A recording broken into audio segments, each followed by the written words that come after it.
Welcome back into the Sports Source. This segment brought to you by Madisonville Marine.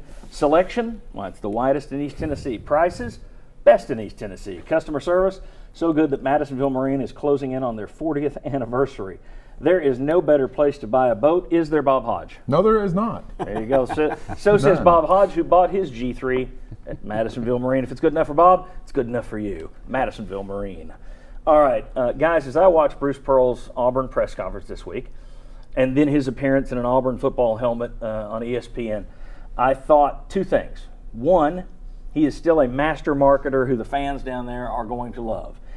And two, I don't think he's learned his lesson, and I think this is going to end in controversy like it did for him at Iowa, like it did for him at Tennessee. Let me show you why I feel that way. We have some video. I just want to do two things. I want to say, because it felt so good, I want to say it again. War Eagle! And I got one other thing to say.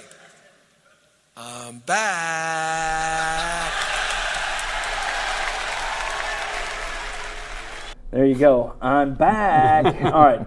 Funny, but here's the deal.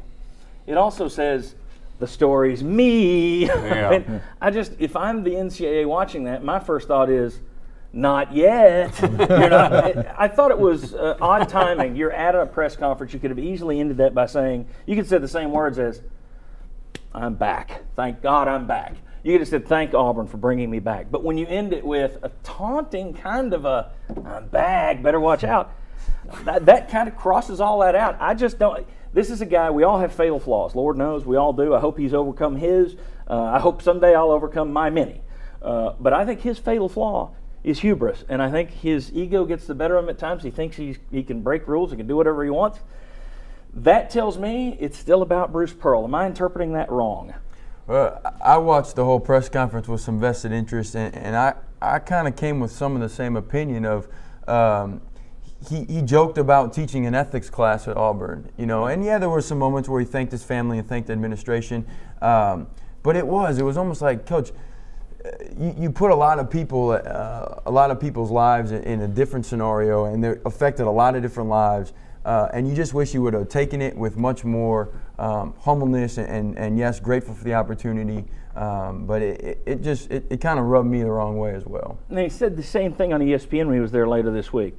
The joking about the ethics class, he joked about the salary he's going to be making down there.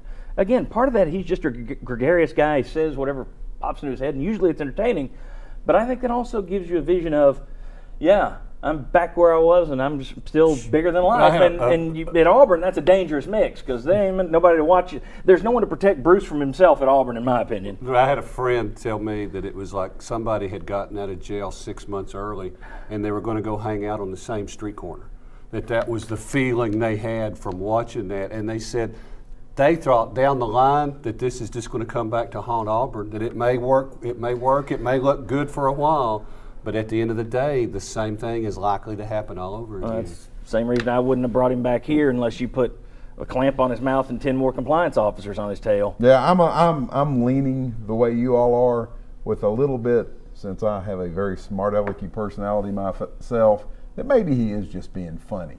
I tend to think you guys are right, but there is the possibility out there that, hey, I've thought of this, it's going to be funny, it's going to get laughs, and I'm going to go ahead and say it. Fair enough, it may be funny, and it did get laughs, and Auburn fans loved it, but if you're still on a show cause penalty, and the NCAA flocks to Auburn, like around the clock now? They got drones flying over the plains. I don't know that I'd be even making that joke. There are jokes to be made. I don't know that I'm joking about the NCAA. That's my take. Jimmy, your thoughts on the Well, he told me in January that if he got another job, he was going to appeal his show cause and try to lop it off to where it would end in April, roughly, and he was going to bring the school with him. Is that the approach you want to take whenever you're going to appeal the NCAA? I'm not sure it is. But I like Bruce. I hope he does well at Auburn. I don't think Tennessee should have hired him back. I know a lot of people feel differently about that. And we'll see if he's learned his lesson. Well, and look, if you were to ask me on Monday before the hiring where Auburn would finish, I'd say last or second last. You ask me on Tuesday after they hire BP, it's 4 or 5 spots higher. That's how good of a coach he is. Yeah. And I talked to someone in the Auburn ticket office. Their phone's ringing off the hook selling tickets. So from an Auburn standpoint, from an SEC standpoint, SEC network's coming. That's tons of great TV. But we'll just see where it ends up. They sold 500 more tickets the next day after he was hired. And so it's worth it. The trick is it So they worth doubled it. Is it worth? Is it worth it 3 years, 4 years, 5 years down the line? That's what Tennessee found out.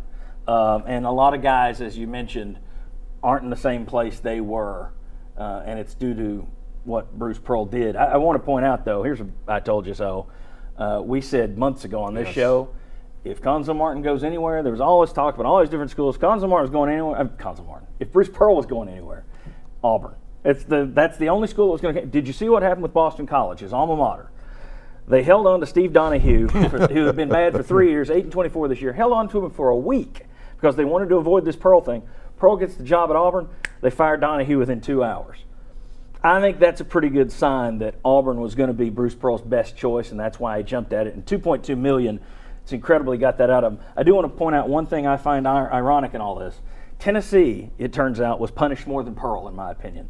The media beat up Tennessee when they tried to keep him. The NCAA made it clear you're going to have to let him go. Tennessee did fire him, didn't take any major hits themselves, avoided that. They lost their coach. The fan base fractured because some folks continue to push the idea that they didn't have to fire him. The current coach has been unfairly compared to Bruce Pearl in every way. Now Pearl's back making more money in the same league. Tennessee's going to have to go against him. The same media that called for his firing at Tennessee are celebrating Auburn's brilliant move of hiring him. To me, it's like Nixon getting himself in trouble for unnecessary crimes, drags the country through the mud, and then goes and is elected Prime Minister of Canada. It doesn't make any sense. Tennessee took the blow on this one, and it was Bruce Pearl that did the deed. So when we come back, we'll talk a little bit more about Bruce Pearl later on, a little bit more about Tennessee basketball and the scouting report. But next, I got so many texts and emails and tweets this week. We're going to show you the formula and what it says about Mercer and Michigan. Come on back on the Sports Source.